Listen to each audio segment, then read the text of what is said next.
রমজান মাসে হজরত মুহাম্মদ সাল্লাল্লাহু আলাইহি ওয়াসাল্লাম হজরত আবু হুরায়রা রাদিয়াল্লাহু তাআলা আনহুকে বললেন, হে আবু হুরায়রা, তোমার উপর যাকাতের সম্পদ রক্ষার দায়িত্ব রইল, তুমি তা যথাযথ পালন করবে।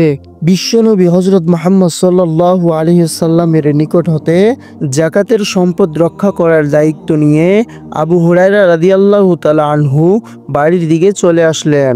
রাতের বেলা হজরত আবু হুরায়রা রাদিয়াল্লাহু তাআলা আনহু শুয়ে আছেন, তিনি তখনও ঘুমাননি। হঠাৎ আবু হুরায়রা লক্ষ্য করলেন যে কোনো এক আগন্তুক এসে জাকাতের খাদ্যের মধ্যে হাত দিয়ে কিছু নিতে যাচ্ছেন। তখন আবু হুরায়রা শোয়া থেকে উঠে সেই আগন্তুকের কাছে আসলেন এবং ধরে ফেললেন। অতঃপর হজরত আবু হুরায়রা সেই আগন্তুককে বললেন, আল্লাহর কসম, আমি অবশ্যই তোমাকে রাসূলুল্লাহ সাল্লাল্লাহু আলাইহি সাল্লামের কাছে নিয়ে যাব। তখন সেই আগন্তুক বলল, আমি খুব গরিব মানুষ, আমার পরিবার আছে, আমার অভাব খুব মারাত্মক, অনুগ্রহ করে আমাকে ছেড়ে দিন। আগন্তুকের কাকতি মিনতি শুনে হযরত আবু হুরায়রা রাদিয়াল্লাহু তাআলা আনহুর মনে দয়া এসে গেল, তাই তিনি সেই আগন্তুককে ছেড়ে দিলেন। ছাড়া পেয়ে সেই আগন্তুক সেখান থেকে চলে গেল। অতঃপর সকালবেলা যখন হযরত আবু হুরায়রা হযরত মুহাম্মদ সাল্লাল্লাহু আলাইহি ওয়াসাল্লামের কাছে এসে উপস্থিত হলেন, তখন বিশ্বনবী সাল্লাল্লাহু আলাইহি ওয়াসাল্লাম আবু হুরায়রাকে বললেন, কি আবু হুরায়রা, গত রাতের আসামির খবর কি? তখন আবু হুরায়রা রাদিয়াল্লাহু তাআলা আনহু অবাক হয়ে বললেন, হে আল্লাহর রাসূল, সে তার প্রচন্ড অভাবের কথা আমার কাছে বলেছে, আমি তার উপর দয়া করে তাকে ছেড়ে দিয়েছি। তখন বিশ্বনবী হযরত মুহাম্মদ সাল্লাল্লাহু আলাইহি ওয়াসাল্লাম বললেন, হে আবু হুরায়রা, অবশ্যই সে তোমাকে মিথ্যা বলেছে, দেখবে সে আবার আসবে। বিশ্বনবী হযরত মুহাম্মদ সাল্লাল্লাহু আলাইহি ওয়াসাল্লামের মুখে উক্ত কথা শুনে আবু হুরায়রা বুঝে নিল যে সে আগন্তুক আবার আসবেই, কারণ রাসূলুল্লাহ সাল্লাল্লাহু আলাইহি ওয়াসাল্লাম বলেছেন সে আবার আসবে। তাই আবু হুরায়রা অপেক্ষায় থাকলেন। পরের দিন রাতে পূর্বের নেই আবু হুরায়রা রাদিয়াল্লাহু তাআলা আনহু তার নিজের কক্ষে শয়ন করছিলেন এবং সেই আগন্তুকের জন্য অপেক্ষায় ছিলেন, কারণ আবু হুরায়রার বিশ্বাস ছিল যে সেই আগন্তুক আসবেই। বিশ্বনবীর কথা কখনো মিথ্যা হতে পারে না। কিছুক্ষণ পর আবু হুরায়রা লক্ষ্য করলেন যে সেই আগন্তুক আবার এসে খাবারের মধ্যে হাত দিয়ে খুঁজতে লাগলো। তখন আবু হুরায়রা তাকে ধরে ফেললেন এবং বললেন, আল্লাহর কসম, আমি অবশ্যই তোমাকে রাসূলুল্লাহ সাল্লাল্লাহু আলাইহি ওয়াসাল্লামের কাছে নিয়ে যাব। তখন সেই আগন্তুক বলল, আমাকে ছেড়ে দাও, আমি খুব অসহায়, আমার পরিবার আছে, আমি আর আসবো না। আবু হুরায়রা রাদিয়াল্লাহু তাআলা আনহু এবারও তার উপর দয়া করে তাকে ছেড়ে দিল এবং সে সেখান থেকে চলে গেল। সকালবেলা আবু হুরায়রা রাদিয়াল্লাহু তাআলা আনহু যখন বিশ্বনবীর কাছে এসে উপস্থিত হলেন, তখন বিশ্বনবী সাল্লাল্লাহু আলাইহি ওয়াসাল্লাম বললেন, কি আবু হুরায়রা, গতরাতে তোমার আসামি কি করেছো? তখন আবু হুরায়রা রাদিয়াল্লাহু তাআলা আনহু বললেন, হে আল্লাহর রাসূল, সে তার চরম অভাবের কথা আমার কাছে বলেছে, তার পরিবার আছে, আমি তার উপর দয়া করে তাকে আজকেও ছেড়ে দিয়েছি। বিশ্বনবী সাল্লাল্লাহু আলাইহি ওয়াসাল্লাম বললেন, অবশ্যই সে তোমাকে মিথ্যা বলেছে, দেখো সে আবার আসবে। এবারও আবু হুরায়রা রাদিয়াল্লাহু তাআলা আনহু বুঝে গেল যে সে আবার আসবে। তাই তৃতীয় রাতেও আবু হুরায়রা রাদিয়াল্লাহু তাআলা আনহু অপেক্ষায় থাকলেন। অতঃপর সেই আগন্তুক আবার এসে খাবারের মধ্যে হাত ঢুকিয়ে খুঁজতে লাগলো। তখন আবু হুরায়রা রাদিয়াল্লাহু তাআলা আনহু তাকে ধরে ফেললেন আর বললেন, আল্লাহর কসম, আমি অবশ্যই তোমাকে বিশ্বনবীর কাছে নিয়ে যাব। তুমি এই নিয়ে তিনবার এসেছো, অথচ তুমি বলেছিলে আর আসবে না, কিন্তু আবার এসেছো। তখন সেই আগন্তুক বলল, আমাকে ছেড়ে দাও, আমি তোমাকে কিছু বাক্য শিক্ষা দেব যা তোমার খুব উপকারে আসবে। তখন আবু হুরায়রা রাদিয়াল্লাহু তাআলা আনহু বললেন, কি সেই বাক্যগুলো? তখন সেই আগন্তুক বলল, যখন তুমি নিদ্রায় যাবে তখন আয়াতুল কুরসি পাঠ করবে, তাহলে আল্লাহর পক্ষ থেকে তোমাকে একজন রক্ষক পাহারা দেবে আর সকাল পর্যন্ত শয়তান তোমার কাছে আসতে পারবে না। সেই আগন্তুকের মুখ থেকে উক্ত বাক্য শোনার পর আবু হুরায়রা রাদিয়াল্লাহু তাআলা আনহু তাকে ছেড়ে দিলেন এবং সেই আগন্তুক ব্যক্তিটি সেখান থেকে চলে গেল। সকালবেলা যখন আবু হুরায়রা বিশ্বনবী সাল্লাল্লাহু আলাইহি ওয়াসাল্লামের কাছে এসে উপস্থিত হলেন, তখন নবীজি বললেন, কি হে আবু হুরাইরা, গত রাতে তোমার আসামি কি করেছো? তখন আবু হুরাইরা রাদিয়াল্লাহু তাআলা আনহু বললেন, ইয়া রাসূলুল্লাহ সাল্লাল্লাহু আলাইহি ওয়াসাল্লাম, সে আমাকে কিছু উপকারী বাক্য শিক্ষা দিয়েছে, তাই আমি তাকে ছেড়ে দিয়েছি। বিশ্বনবী সাল্লাল্লাহু আলাইহি ওয়াসাল্লাম জিজ্ঞাসা করলেন, তোমাকে সে কি শিক্ষা দিয়েছে? তখন আবু হুরাইরা বললেন, সে বলেছে, যখন তুমি নিদ্রা যাবে তখন আয়াতুল কুরসি পাঠ করবে, তাহলে আল্লাহর পক্ষ থেকে তোমাকে একজন রক্ষক পাহারা দেবে, আর সকাল পর্যন্ত শয়তান তোমার কাছে আসতে পারবে না। তখন উপস্থিত সকল সাহাবায়ে কেরাম এই শিক্ষণীয় বিষয়ে জানতে খুব আগ্রহী ছিলেন। তখন রাসূলুল্লাহ সাল্লাল্লাহু আলাইহি ওয়াসাল্লাম বললেন, সে তোমাকে সত্য বলেছে, যদিও সে মিথ্যাবাদী। হে আবু হুরাইরা, গত 3 রাত যার সাথে কথা বলেছ, তুমি কি জানো সে কে? আবু হুরাইরা রাদিয়াল্লাহু তাআলা আনহু তখন বললেন, না হুজুর, আমি তো জানি না। তখন বিশ্বনবী সাল্লাল্লাহু আলাইহি ওয়াসাল্লাম বললেন, সে হলো শয়তান। বর্ণনায় বুখারী। প্রিয় দর্শক, এই হাদিস থেকে আমরা যা শিখতে পেলাম তা হলো, জনগণের সম্পদ পাহারা দেওয়া ও তা রক্ষা করার জন্য আমানতদার দায়িত্বশীল নিয়োগ দেওয়া কর্তব্য। আবু হুরাইরা রাদিয়াল্লাহু তাআলা আনহু ছিলেন একজন বিশ্বস্ত আমানতদার সাহাবী। আবু হুরাইরা রাদিয়াল্লাহু তাআলা আনহু দায়িত্ব পালনে একাগ্রতা ও আন্তরিকতার প্রমাণ দিয়েছেন। তিনি রাতেও না ঘুমিয়ে জাকাতের সম্পদ পাহারা দিয়েছেন। হুজুরে পাক সাল্লাল্লাহু আলাইহি ওয়াসাল্লামের এটি একটি মুজেজা যে তিনি ঘটনাস্থলে উপস্থিত না থেকেও আবু হুরাইরার কাছে বর্ণনা শুনেই বুঝতে পেরেছেন শয়তানের আগমনের বিষয়টি। আয়াতুল কুরসি একটি মস্ত বড় সুরক্ষা। যারা আমল করতে পারে তাদের উচিত এই আমলটি ত্যাগ না করা। রাতে নিদ্রার পূর্বে এটি পাঠ করলে পাঠকারী সকল প্রকার অনিষ্টতা থেকে মুক্ত থাকবে এবং জিন শয়তান বা অন্য কোনো কিছুই তার উপর চড়াও হতে পারবে না। আল্লাহ রব্বুল আলামিন আমাদের সবাইকে এই রমজান মাসে বেশি বেশি আয়াতুল কুরসি পাঠ করার তৌফিক দান করুন। সবাই কমেন্টে লিখুন আমিন। একদা রমজান মাসে বিশ্বনবী সাল্লাল্লাহু আলাইহি ওয়াসাল্লাম সেহরি খাচ্ছিলেন। নবীজি সাল্লাল্লাহু আলাইহি ওয়াসাল্লাম সেহরিতে ছাগলের ছিরি খাচ্ছিলেন। আর সেই সময় হযরত আলী রাদিয়াল্লাহু তাআলা আনহু নবীজি সাল্লাল্লাহু আলাইহি ওয়াসাল্লামের সঙ্গেই ছিলেন। এমন সময় হযরত বেলাল রাদিয়াল্লাহু তাআলা আনহু সেখানে এসে উপস্থিত হলেন এবং বলতে লাগলেন, ইয়া রাসূলুল্লাহ সাল্লাল্লাহু আলাইহি ওয়াসাল্লাম, সময় তো শেষ হয়ে গিয়েছে আর আমি আজান দিতে মসজিদে যাচ্ছি, দয়া করে আপনি তাড়াতাড়ি খাবার খাওয়া বন্ধ করুন। এই কথা বলে হযরত বেলাল রাদিয়াল্লাহু তাআলা আনহু আজান দিতে মসজিদে চলে গেলেন। হযরত বেলাল রাদিয়াল্লাহু তাআলা আনহু মসজিদে প্রবেশ করে আজান দেওয়ার জন্য প্রস্তুত হতে লাগলেন। কিন্তু এরই মাঝে বেলাল রাদিয়াল্লাহু তাআলা আনহুর মনে পড়ে গেল যে, জানি না হযরত মুহাম্মদ সাল্লাল্লাহু আলাইহি ওয়াসাল্লাম খাওয়া সমাপ্ত করেছে কিনা। নবী সাল্লাল্লাহু আলাইহি ওয়াসাল্লামের কথা চিন্তা করে হযরত বেলাল রাদিয়াল্লাহু তাআলা আনহু আজান না দিয়ে পুনরায় বিশ্ব নবীর নিকটে ফিরে আসলেন এবং এসে দেখলেন তখনও রাসূল আকরাম সাল্লাল্লাহু আলাইহি ওয়াসাল্লাম সেহরি খাচ্ছেন। এটি দেখে হযরত বেলাল রাদিয়াল্লাহু তাআলা আনহু বললেন, ইয়া আল্লাহর হাবিব, আল্লাহর কসম, সেহরির সময় শেষ হয়ে গিয়েছে। তখন রাসূল আকরাম সাল্লাল্লাহু আলাইহি ওয়াসাল্লাম নিজের হাত মুবারক নিচে রাখলেন এবং বেলালকে বললেন, হে বেলাল, এখনো সময় বাকি ছিল, কিন্তু তোমার কসম খাওয়ার কারণে আল্লাহ রব্বুল আলামিন সেটিকে আগেই উদিত করে দিল, যাতে করে তোমার কসম যেন মিথ্যা না হয়ে যায়। তখন আলী রাদিয়াল্লাহু তাআলা আনহু বলতে লাগলেন, যদি বেলাল রাদিয়াল্লাহু তাআলা আনহু কসম না খেত তাহলে রাসূলুল্লাহ সাল্লাল্লাহু আলাইহি ওয়াসাল্লাম যতক্ষণ পর্যন্ত সেহরি খেতেন ততক্ষণ পর্যন্ত সুবহে সাদেক হতোই না। সুবহানাল্লাহ। তখন ছিল পবিত্র রমজান মাস। সমগ্র মদিনাতে তখন চলছে মুসলমানদের রোজা রাখার বিশাল তোড়জোড়।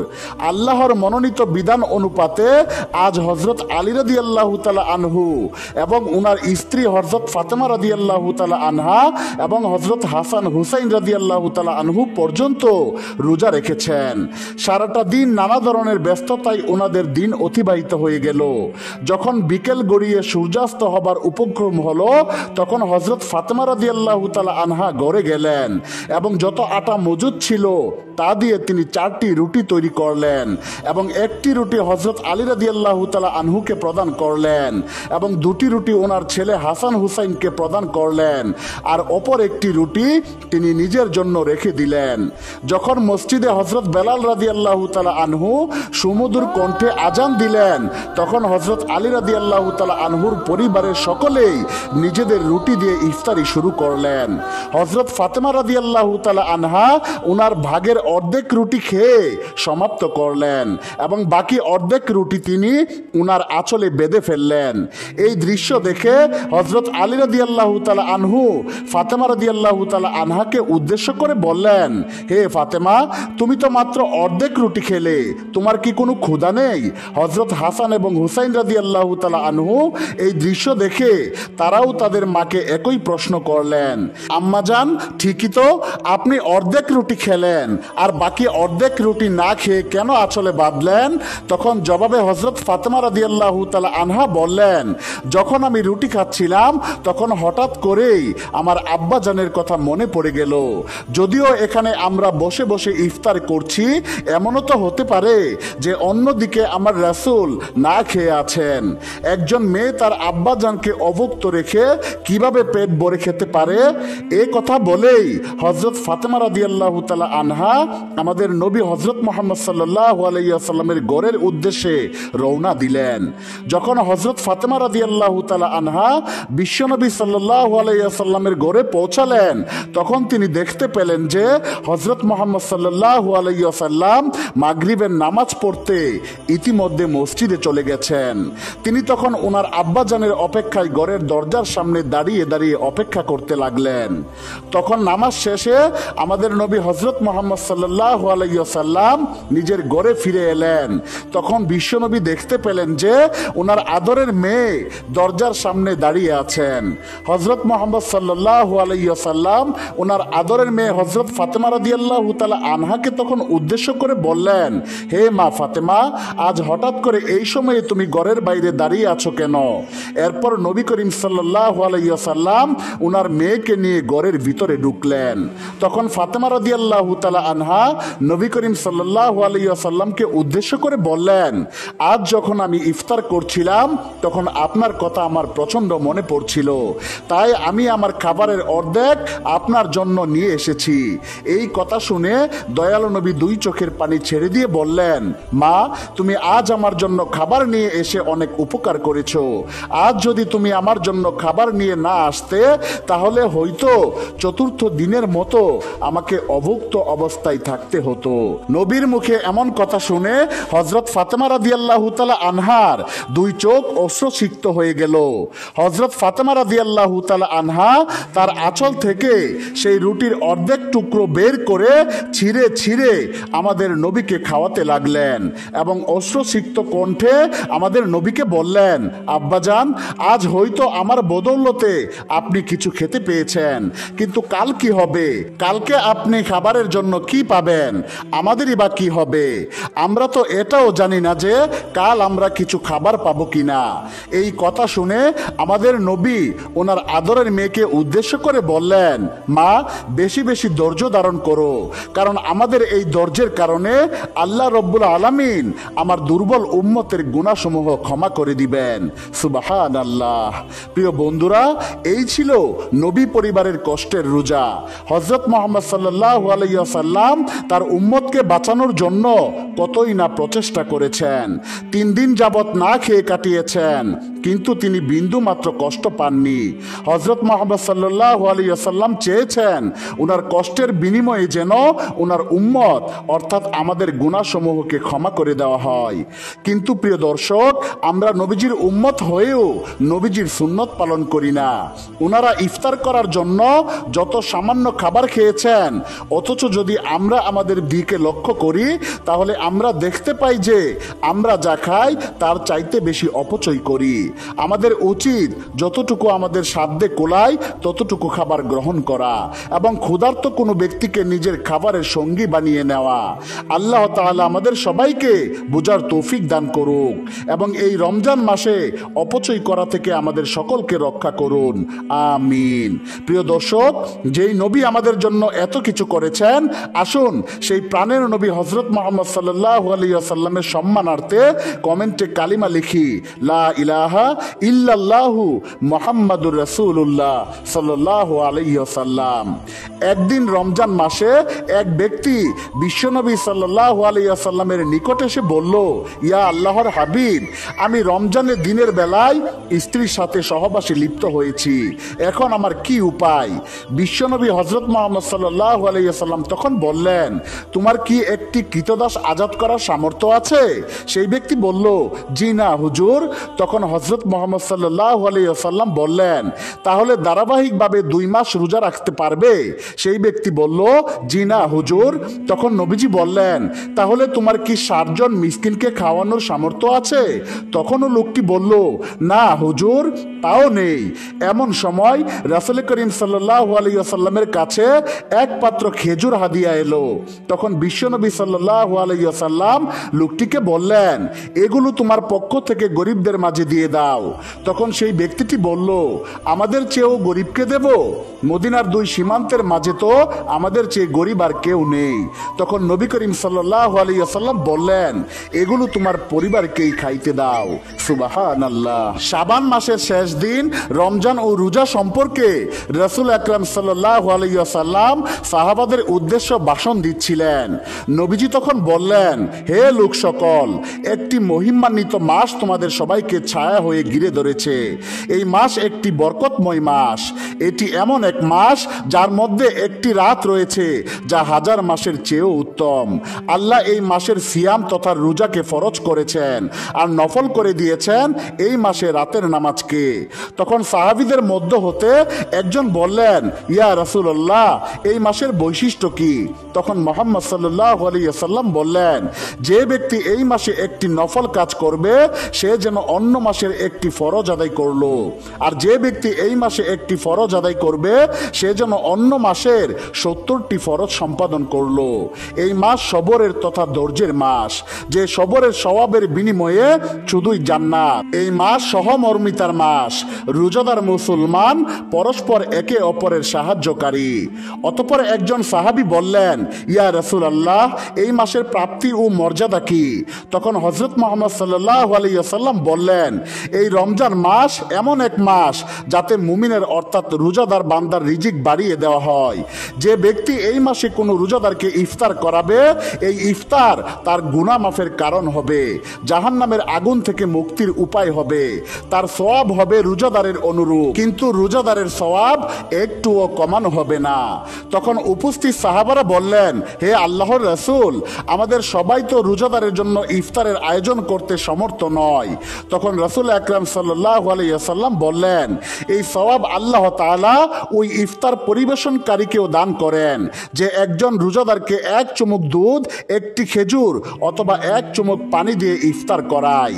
আর যে ব্যক্তি একজন রোজাদারকে পেট ভরে খাইয়ে পরিতৃপ্তি করলো, আল্লাহ তাআলা তাকে বেহেশতের হাউজে কাউসার থেকে এভাবে পানি খাইয়ে পরিতৃপ্ত করবেন, এমনকি সে জান্নাতে প্রবেশ করবে এবং সেখানে সে আর পিপাসার্ত হবে না। অতঃপর হযরত মুহাম্মদ সাল্লাল্লাহু আলাইহি ওয়াসাল্লাম আরো বললেন, হে সাহাবাগণ, তোমরা শুনে রাখো, এটা এমন এক মাস যার প্রথম অংশে রহমত, মধ্য অংশে মাগফিরাত এবং শেষ অংশে হলো জাহান্নামের আগুন থেকে নাজাত। যে ব্যক্তি এই মাসে তার অধীনস্থদের বার বোঝা সহজ করে দেবে, আল্লাহ তাআলা তাকে ক্ষমা করবেন, তাকে জাহান্নামের আগুন থেকে মুক্তি দেবেন। অতএব তোমরা 4টি কাজ বেশি বেশি করবে, 2টি কাজের মাধ্যমে আল্লাহকে সন্তুষ্ট করবে। তা হলো লা ইলাহা ইল্লাল্লাহ অর্থাৎ আল্লাহ ছাড়া কোনো উপাস্য নেই এই সাক্ষ্য প্রদান করবে এবং ক্ষমা প্রার্থনা করবে। আর দুটি কাজ এমন যা করা ছাড়া তোমাদের কোনো উপায় নেই, তা হলো আল্লাহর কাছে বেহেশত চাওয়া এবং দুজুখ থেকে মুক্তি লাভ চাওয়া। সুতরাং মুমিন মুসলমানের উচিত বিশ্বনবী সাল্লাল্লাহু আলাইহি ওয়াসাল্লামের ঐতিহাসিক এই ভাষণের আলোকে রমজান ও রোজা পালন করা, হাদিসের ঘোষিত নিয়ামত এবং উপকারিতাগুলো নিজেদের জন্য মেনে নেওয়া, ক্ষমা পাওয়ার মাধ্যমে জাহান্নাম থেকে নিজেকে মুক্ত করার চেষ্টা করা। প্রিয় বন্ধুরা, আসুন আমরা আল্লাহ তাআলার নিকট প্রার্থনা করি, হে আল্লাহ, মুসলিম উম্মাহকে রমজানের রহমত, বরকত, মাগফিরাত ও নাজাত পাওয়ার তৌফিক দান করুন। প্রিয় বন্ধুরা, আমাদের মহাকাহিনী চ্যানেলটিকে সাবস্ক্রাইব করে পাশে থাকুন। আসসালামু আলাইকুম ওয়া রাহমাতুল্লাহ।